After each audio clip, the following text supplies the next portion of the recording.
Good afternoon. This is John G. Presco, and I'm announcing that I am running for the governor of Oregon. Yay! As a Republican. So I'm in the race. And one of the reasons I know I'm on the ballot is the mail I've been receiving. Oh, this goes into my souvenir chest. See? What is that? Wow. Looks like going down that lonely road with Boris and Miriam Starfish Chrysling. Wow. Let's see what that says. Our campaign tools still work after a zombie apocalypse. I'm sorry, I didn't even read that. Maybe my friend Bill understands what the zombie apocalypse is. I haven't had time to look. Sorry, Bill. Yeah, maybe you're innocent after all. Building candidate awareness since 1986, before Al Gore invented the internet. Wow. Hey, Bill, how's it going? I got this in the mail yesterday. Someday you're going to have to explain me what the zombie apocalypse is and why it was invented, since Al Gore said he invented the internet. So I registered as a Republican, paid $100 to run, and people are going down, up and down the governor's list. And sending me appropriate literature. So I got this one because I've been identified myself as a Republican, and I can buy signs to go around and ask people if I can stick it in their lawn, or if I'm a zombie, I can just go do it in the middle of the night. Huh? You like that zombie laugh? Okay. Get your free political sample pack today. Ready to grow your business? What? Not going into business. Who's this?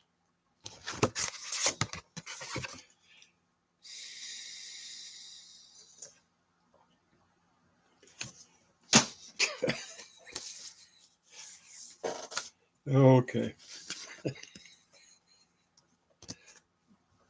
See, it's official when you get this stuff. See, and notice the red, white, and blue. The Political Lawn Signs Company. I haven't even opened this one yet. Isn't this the freshness of running for office?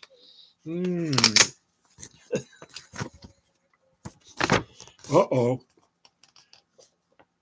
Proudly make America. Where is it? Time to. What?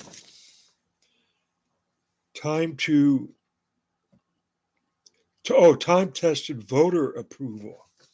Time-tested voter approval. Probably made in America. I'm sorry. I'm not reading this before I open my mouth, which I probably would be doing a lot of. I don't have a secretary or campaign manager to edit, to go over my stuff to make sure I'm not making any mistakes or opening up myself for a lawsuit. I don't got a lawyer on my team. Here's another one.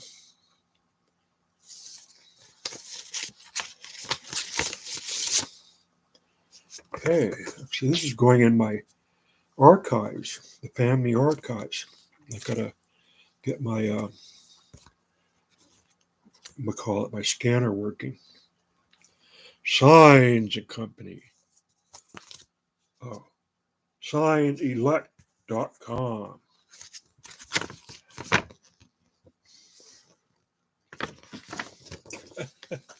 I mean, I think this is just horrible stuff. I mean, the graphics of this stuff is, I've always disliked it. I found it, that they promote this kind of post Eisenhower wholesomeness. They're trying to, but they fail miserably because it looks like they're trying to sell you a brand new Wagoneer uh, uh, 4-wheel drive car. That's you know, and some new appliances.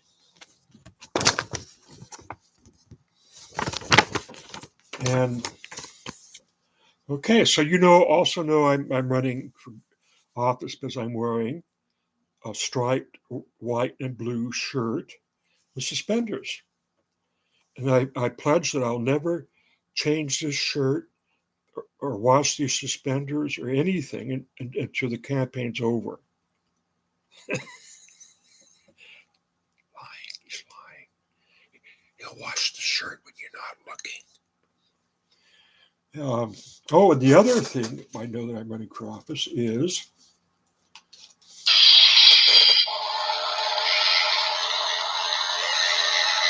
yeah, I got a lightsaber.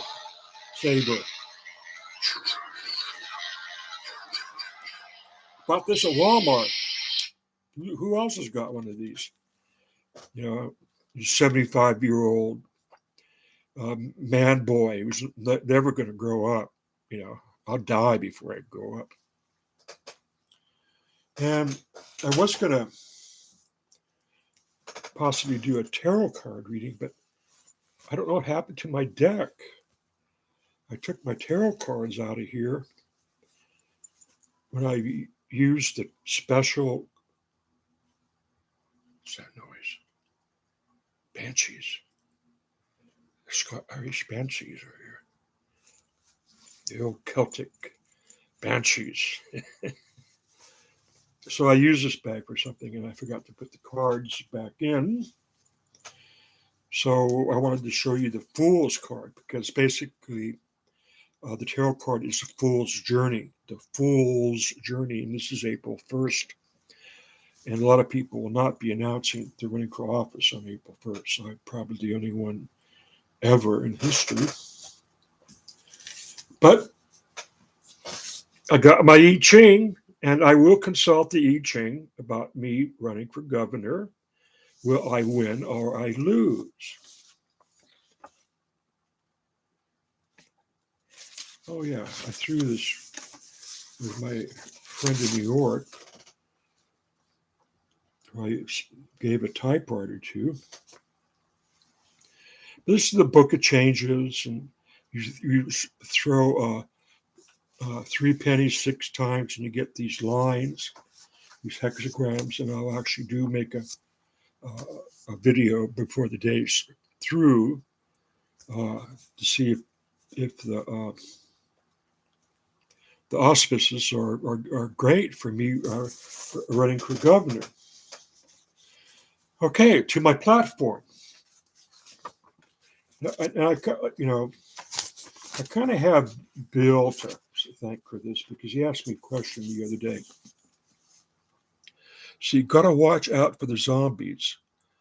All good here. It's self-explanatory. Google it. It's a training aid. CDC uses it. Department of Defense uses it. Remember ZERT. ZERT. Okay. Uh-oh. I don't know if I want to see. How would I do that? There it is. Oh, look at that. The Z for Putin. They're putting the Z all over. Look at that. I did it. Z for ZERT. Is there a form of ZERT in Russia? Are we looking at a world conspiracy? Amongst Zardos. The gun is good. Okay, Bill, don't steal that. Well, no, you could use it. No, okay, I founded just about half hour ago Society of Defeated Governors.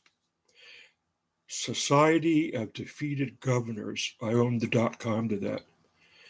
And in a world where winners are not good winners and they're not good losers and losers are not good losers and all that we used to know in America, that there's traditionally a winner and there's a loser.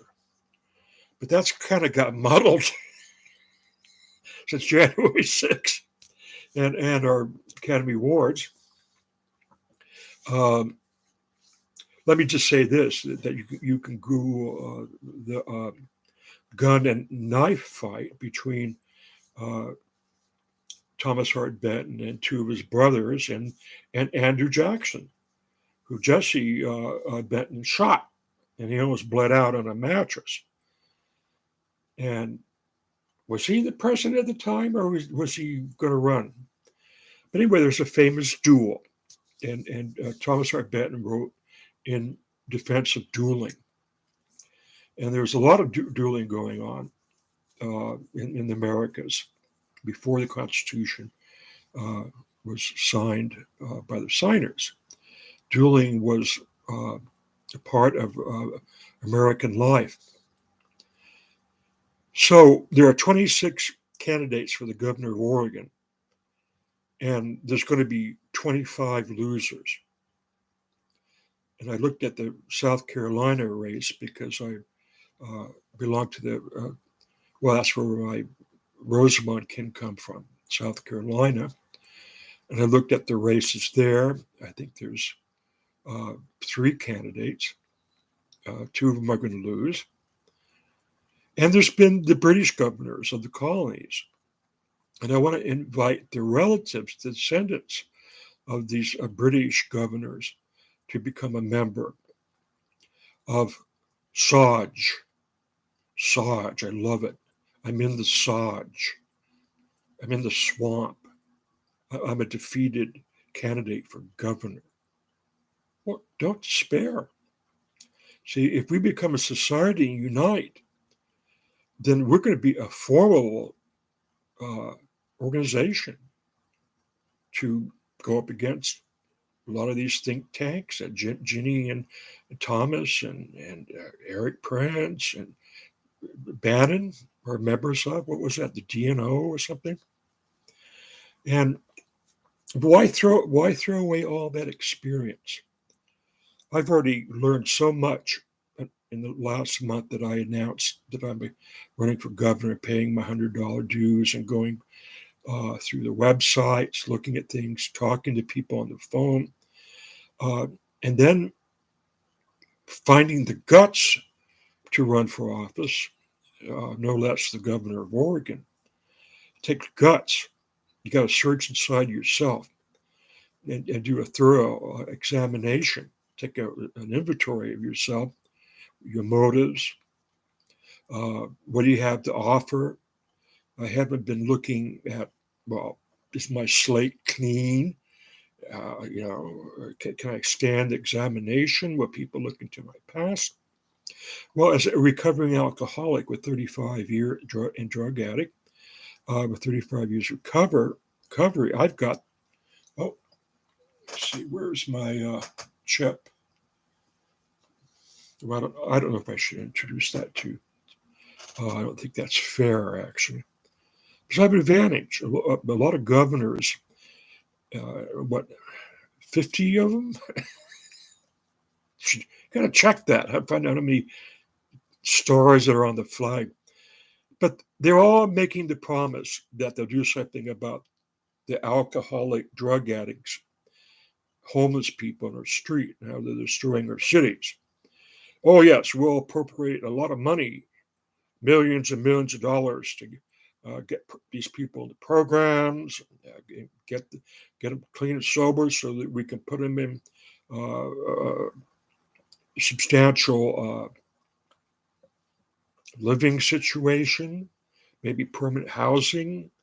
What got these people fired from their jobs, or what got them divorced, or why did their significant other throw them out of the house? Were they a threat to their children, their mental illness, and their drug use? Alcoholism. Both my parents were uh, raging narcissistic alcoholics, and how I survived them is a miracle. And all four of the children were alcoholics, and all three of my siblings got into recovery and were able to uh, not drink anymore and not use drugs. Yay! So um, that's going to be like one of my platforms, Saj. I There's a good chance I'm not going to win, folks, regardless what the I Ching says or my lost tarot cards. If they say, "Oh yeah," if I throw them, "Oh gosh, what a favorable reading! Yeah, you're going to be the next governor." Well, common sense tells me I'm going to lose, and I'm not going to be alone.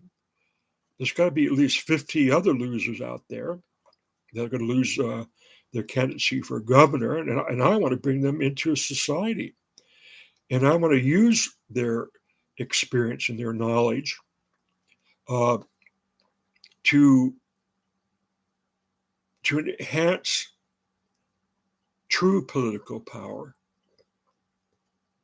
to end some of the divisiveness, because I will accept losing Republicans if they're moderate. And am I going to tell how losing Republican is a moderate and not a Christian, secret Christian, evangelical crusader?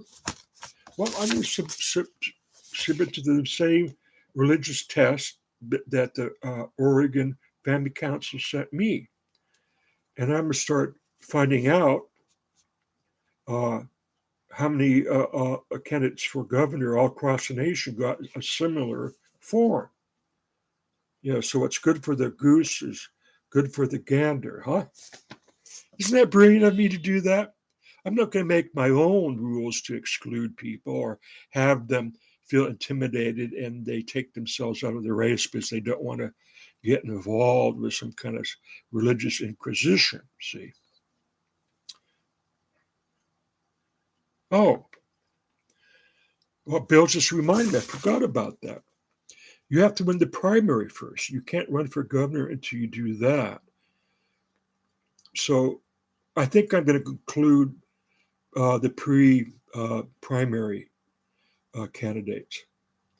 Anybody who's registered to run for governor, whether they make it to the primary or not.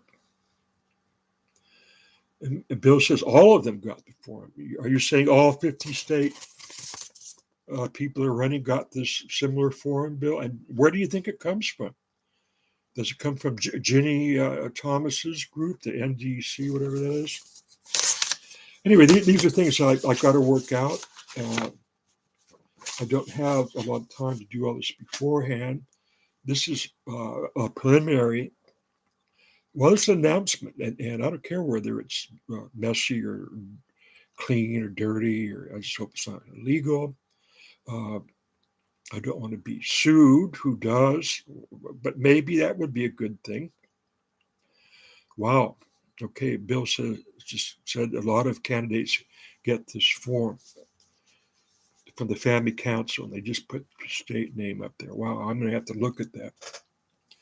But all this is based upon a list I saw last night of people that are going to be called up before Congress, people that were at the top of the January 6th insurrection.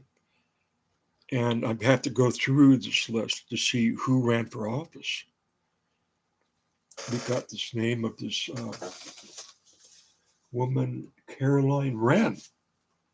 And she seems to be the spokesperson chosen to go, who, me? I'm just a victim. I'm just doing my democratic thing, freedom of the press. Well, no, did you ever run for office, though, Caroline, honey? Did you ever think that maybe that's the way to get things changed, or get Trump back in the White House? But, did you ever think run for office? How about Conway and these other people that are now going to be grilled by our Congress as to what their motives are, where they stand on certain issues? What they put Jackson through, what goes around comes around. Okay, the Family Council is the old Christian coalition. Well, that's my enemy. See, so I started taking them on when I tried to become a Christian in 1988. I ran into them in a little town of Lowell. I knew the people. They were the neighbors of this woman, and who had 3 daughters. And they started having these Christian coalition meetings in the firehouse, the Lowell firehouse. And one of the elected councilmen finked on them. He said, no, you can't do this. You can't have these Christianized political meetings in the firehouse. That's paid with taxpayers' money.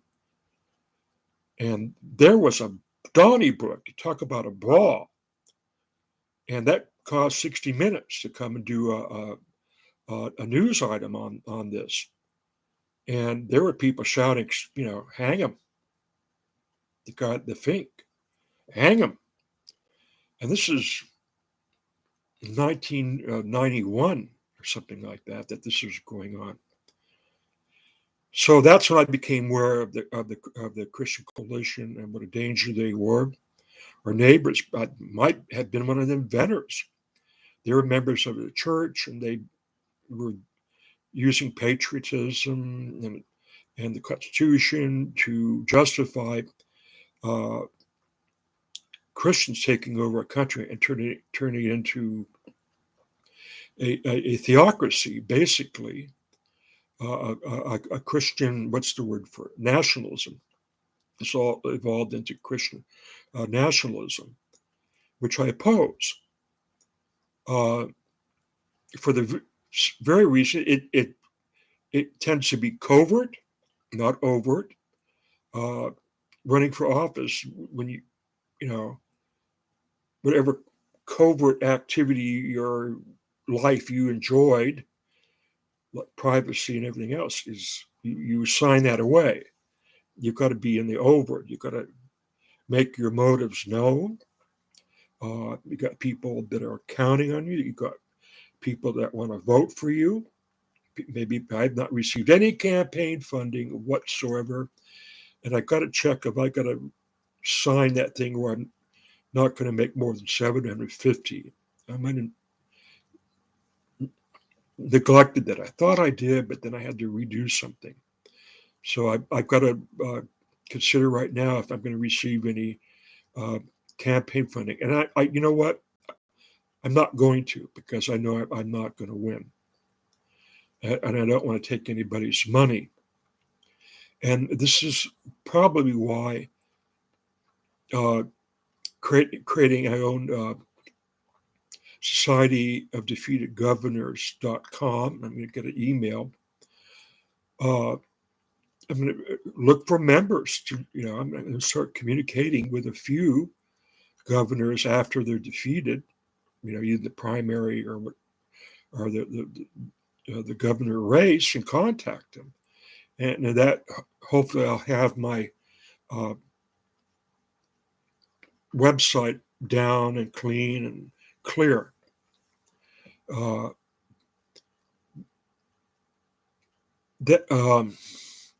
why am I doing that?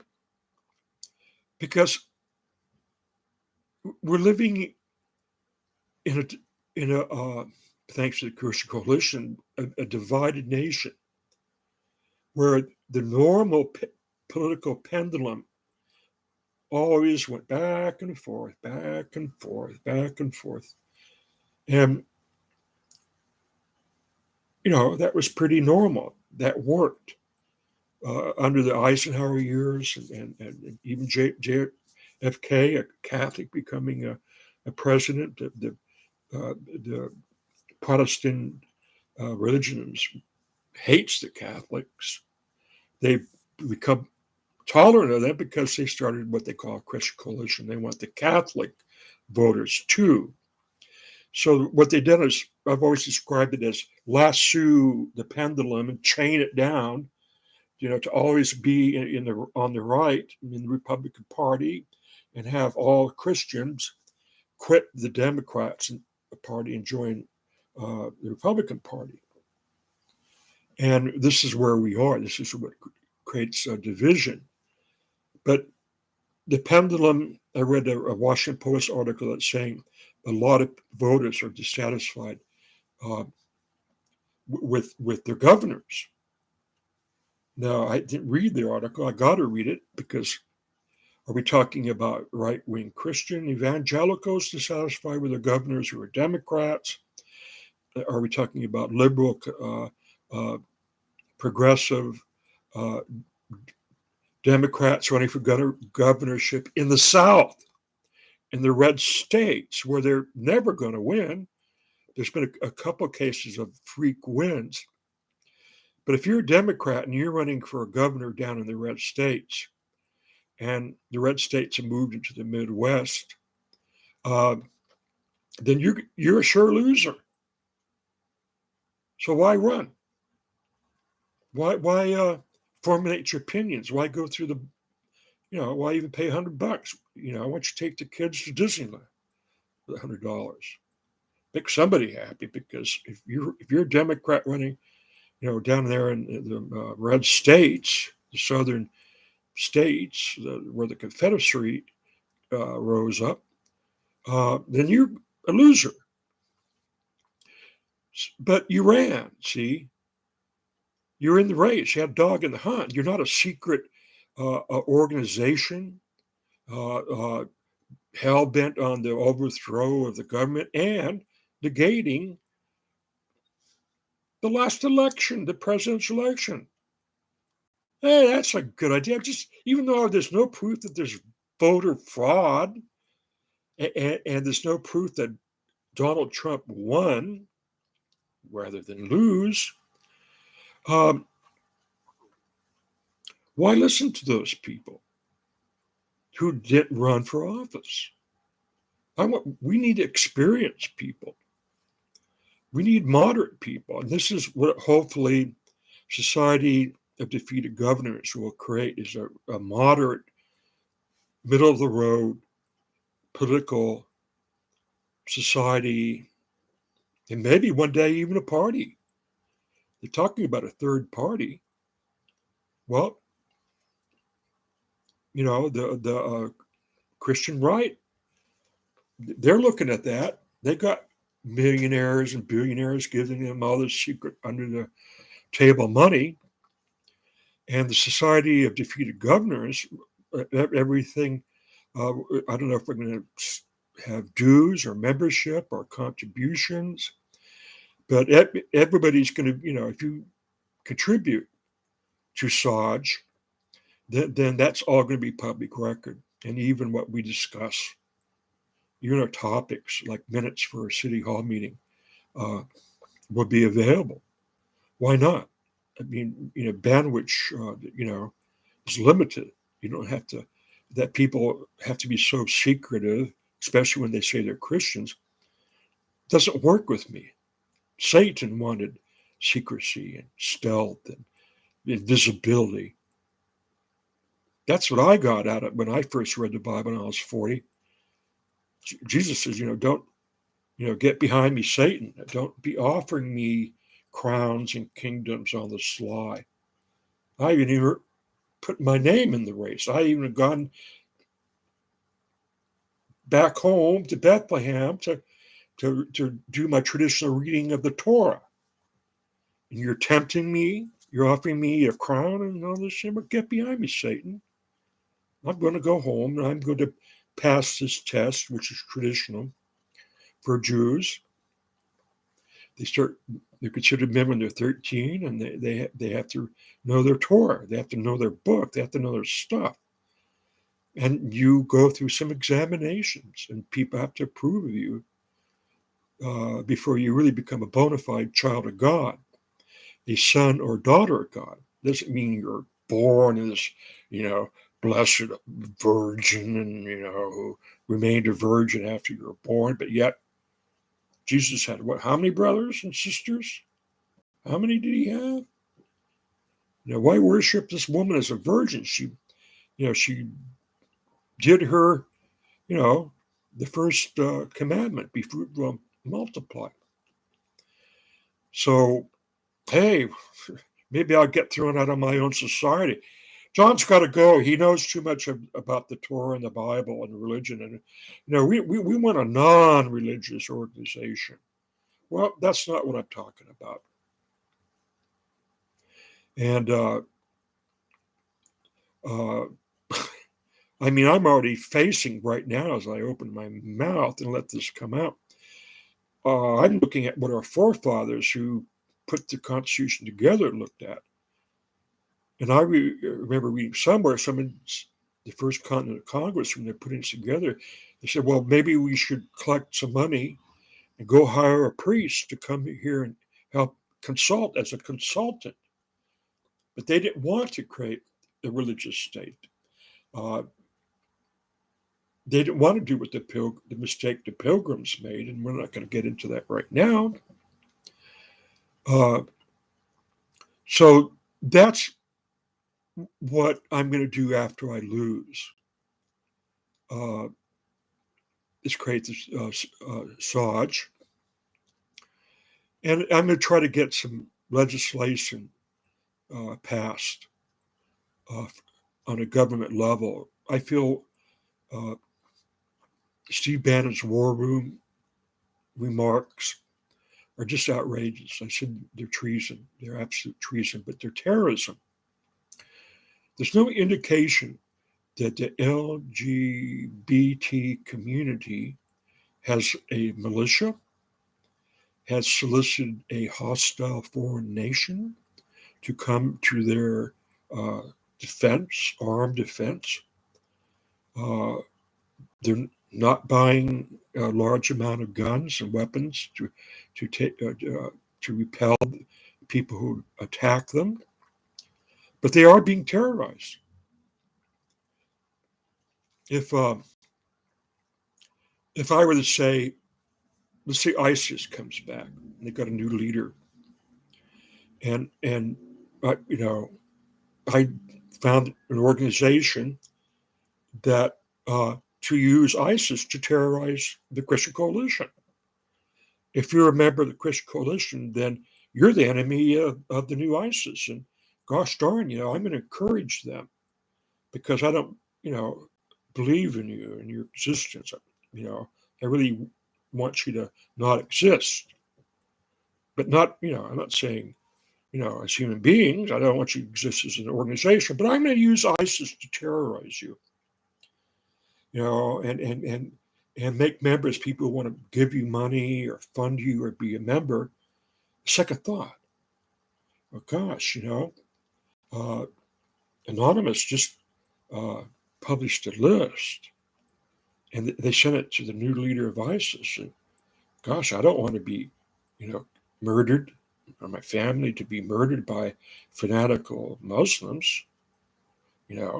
I don't think this is right. I don't think Americans should be fingering fellow Americans using terrorist threats. Huh? You think we need an amendment like that stops that evil? Because that's evil. And it works. And they know it works, so they wouldn't use it all the time. And with multiple organizations. And Congress and the Senate should get together and pass the anti alliance with terrorists bill. because it's killing us. It's really killing democracy. It's hurting people. The people that are doing this are hurting themselves. You know that the nation is torn in half right now with Will Smith getting up and slapping and really an unarmed man. He didn't know it was coming.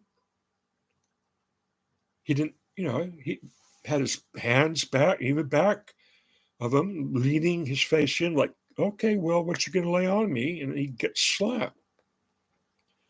Now, Whoopi Bogart, where the hell did you get that? That's funny.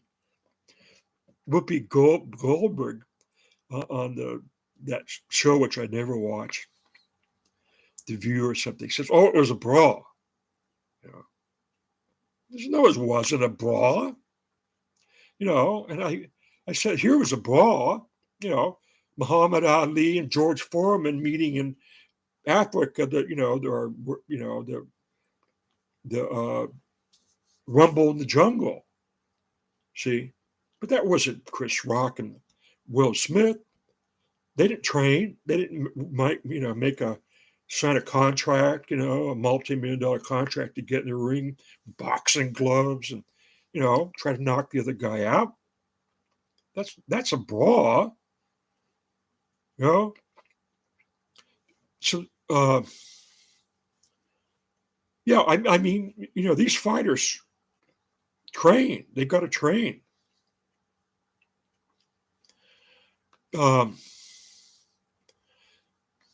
Okay, Bill, I promise you, it's just black and black crime in the Oscars.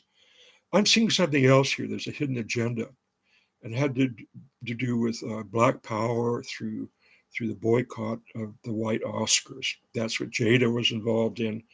I'm sure she got Will Smith to sign a board and other black people. After that act of violence, all we saw, except for one white man, was a lot of black people milling around, and a lot of them were comforting Will. But if you look at Chris's face, he's adding something up in his head.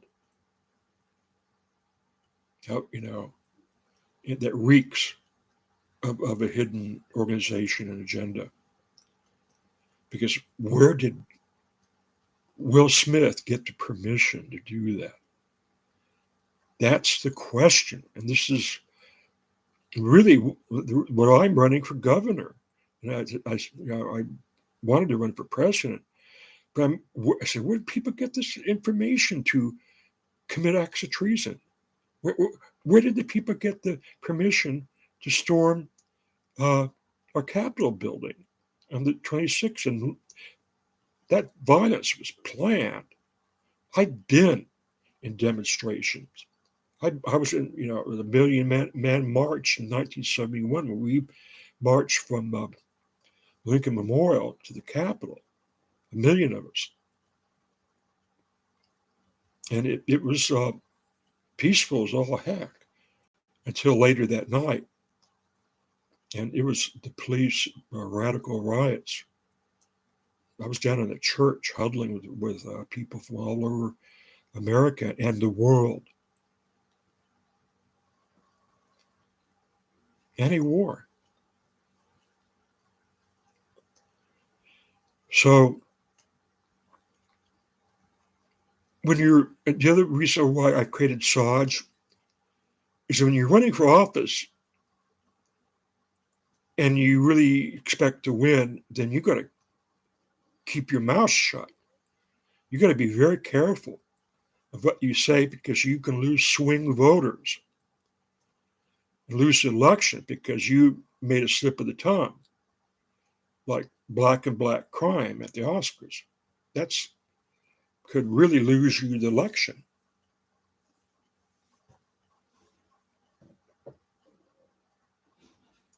But we need to talk about these things, folks.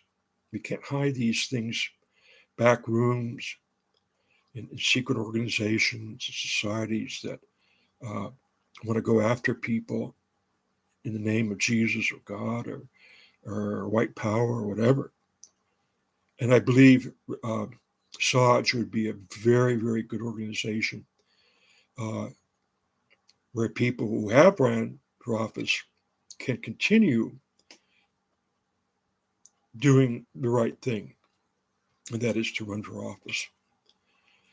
It's what we're supposed to do in a democracy. It's the main ingredient. If there's nobody running for office, nobody can vote for them. And people are trying to manipulate the voting, the way we vote. It's become, quite frankly, a mindfuck game, and it's not fair. It's not fair to the majority of voters who get up on voting day, they get out there before they go to work or after work, or if they're crippled, they get in their wheelchair and they go down to vote. And we're really letting the American people in this democracy down when we fool with it. Okay, so you know, I'll post my I Ching reading, and if I find my tarot deck, I'll do a tarot deck card reading. I haven't done one in, I don't know, since I was a hippie in Boston. Okay, this is John G. Presco, candidate for governor of Oregon, the great state of Oregon. And we've had some of the best leadership ever. And I hope whoever wins this election is a good man or woman and will do this state justice. Okay, take care now. Thanks, Bill, for your contribution there.